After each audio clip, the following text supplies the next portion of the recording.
back in here, then hopefully she'll be able to catch it. So we doubt that. Okay, yeah, you're on. Okay. There's nobody out there. Drove them all away. No. I did already push the button, so. Oh, it's already on again? Yeah, so hopefully it will catch up for you. There's just like not enough left to Yeah, even get it. exactly. Okay, we'll open the meeting back up.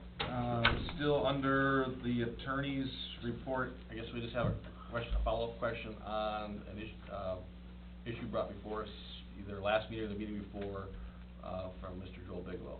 So if you had a chance to. So what I have done is tried to look through the last 15 years or so worth of files regarding that, those two subdivisions, the South Fork and South Fork Second. I need an additional review of those to make a determination about, there's some disagreement perhaps about who owns the infrastructure, whether it's owned by a homeowners association and is the responsibility of the homeowners association. The initial documents that I have read seem to indicate that that is the case, that it's a private street, that the homeowners association would be responsible for that. There are some later correspondence that muddy the waters up in that regard. Which, from who? Between the city and the developer. So I don't have. City council or city staff? Makes a difference. That I don't know the answer to right off the top of my head, but that's one of the things that I'll. A lot of those conversations came from consideration. P&Z, Okay. so. Well, when the pavement got put on the road, we know who was paying the bill, right? It isn't the association. The developer? I don't know. I know the association is paying a fee to have it plowed right now. That's what this bill is about, it was $100 and some thousand, and he wanted to pay half of that, and pay the other half next month, or next year. So, that bill went to the developer, that was on the street. And, yes, but that, in and of itself, wouldn't necessarily be dispositive of the underlying ownership. But I understand what you're saying. Can I ask, can I interrupt, what are we talking about? What is I don't know if this, what, I hear plowing now, a bill for plowing, what? Well, the plowing didn't have anything to do with this, the whole thing got brought up, they sent a letter and wanted to pay half of the assessment that they've got for the wearing course of blacktop going on out there. What they owed on it, yet a month ago or so, they asked us if they could wait a year to pay half of that amount they owe. Oh, okay, yeah. And I think we said yes to that, but we wanted to maybe negotiate. No, we didn't say. We didn't answer him. We didn't answer. Yeah, Oh, there was a. We're waiting to get it. It's binding on this here. I asked if there could be some I taken care of out there during the course of this, and then And we'd then- probably be more apt to say yes, or. And whose responsibility is that is kind of what prompted Okay, the yeah. underlying. To correct the infrastructure that is currently leaking, the sanitary sewer infrastructure that's currently leaking. It's pretty significant amount of I&I from that area, so. Well, on a visit I had with Brandon, you told me one of your guys had opened a cover out there, and they thought it was a force main. Right, a lot of water going in there. I have that file with me. Yeah. And if I can get information to you about it, I will, Okay. as quickly as I can, and What? to Nancy. A lot of it is presumed to be pretty Really cheap do a to special fix. meeting to address it. Oh, okay. Services that are broke off.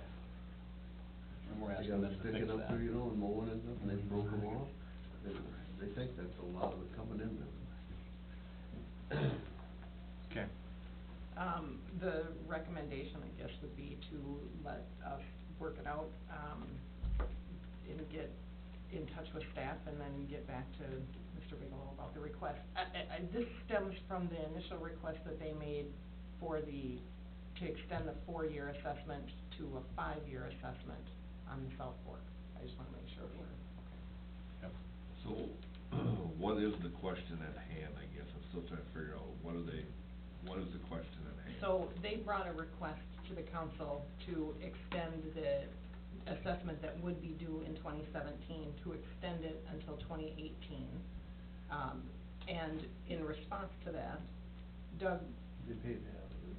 yep, Doug had a question about, well, can we get them to fix some of the issues that we're having with the infrastructure there? Yeah, I remember that. And because it's unclear at this point who exactly owns that infrastructure, we're not really able to answer Doug's question yet. Well, the city's never taken it over because they've come a couple times to ask the city to take it over, and the reason being that the city's never taken over because the streets are not to the city's width, and the infrastructure's not to the city standards. So the city, I know, has never taken that over. There was a- because they wanted to turn over the money from the association to the city at the same time.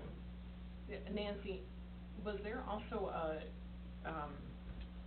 there was also in 2012, an upgrade to that property, correct? And that's what they paid for. So what happened, from what I understand, is the developer never put in the final list. So it doesn't matter who owns what, they didn't finish their job, which is why we negotiated with them to do the petition and waiver to get it done. Okay. And that's why he took responsibility for that.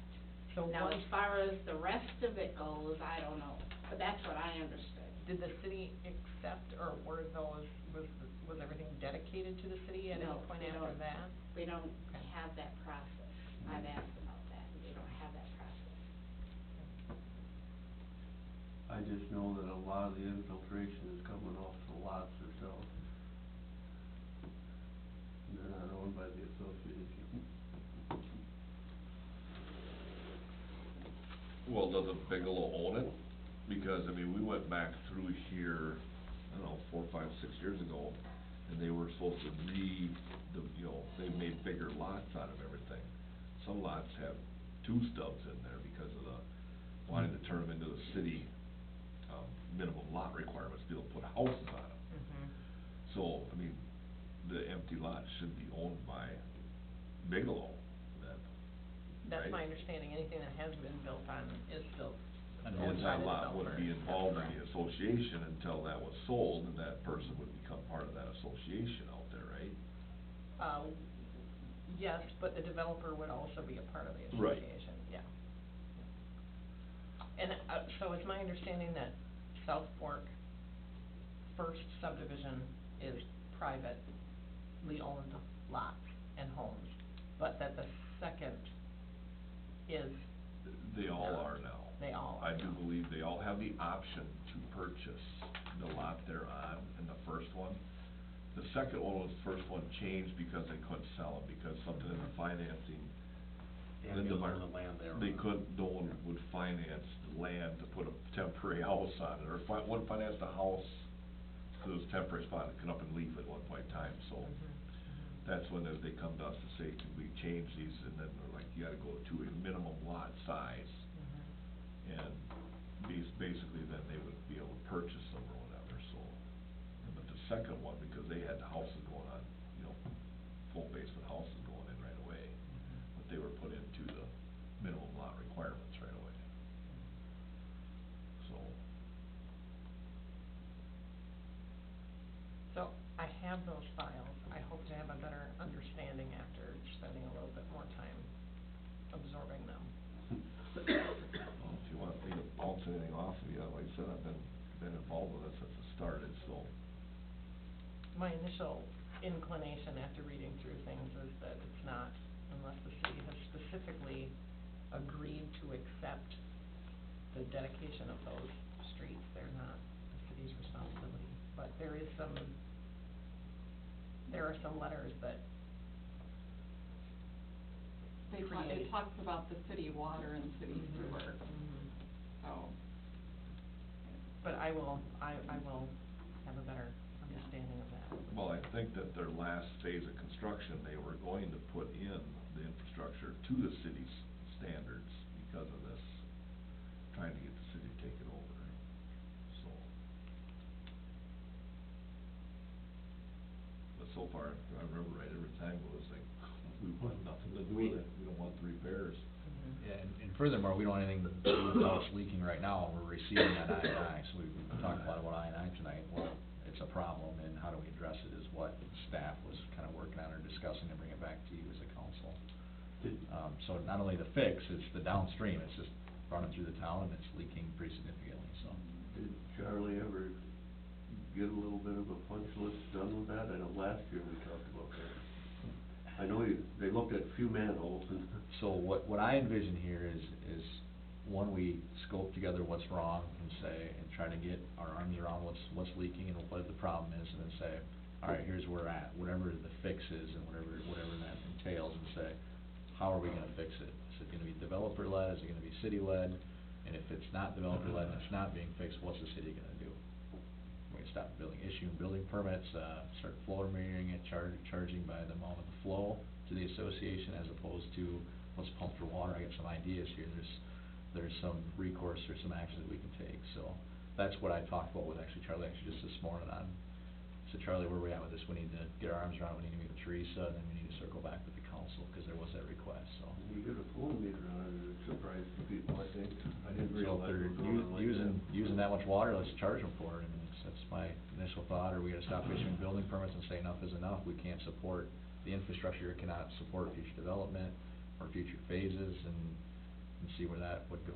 But, we obviously need to get our arms around a little more from an engineering side and cost-wise and what the fix is wise, and then, move forward with the developer and see where we're at. Is there? Well, the legal side is figuring out, making sure that it is truly private. Is there any agency at the state level that deals with I&I that has, can get behind a city on something like this with a little bit bigger bite, to say anything, or? I think I can come up with ways that'll get some bite, so. I heard a couple of them. So. Perfect. So you'll come back to us next meeting with that, fine. Any questions? Nope. All right. Thank you, Fred. Anything else? No, okay, thank you. The correspondence, all that stuff was in there. Any questions on the correspondence that was received? No. Hearing none, I'll entertain a motion for adjournment. So moved. Second. All in favor, say aye. Aye. Adjourned. Thanks, everybody. So the motion Mhm. is closed meeting. Yeah, we will have to come back. Yeah, no, I really sort of, so I can call him tomorrow and say. If you don't.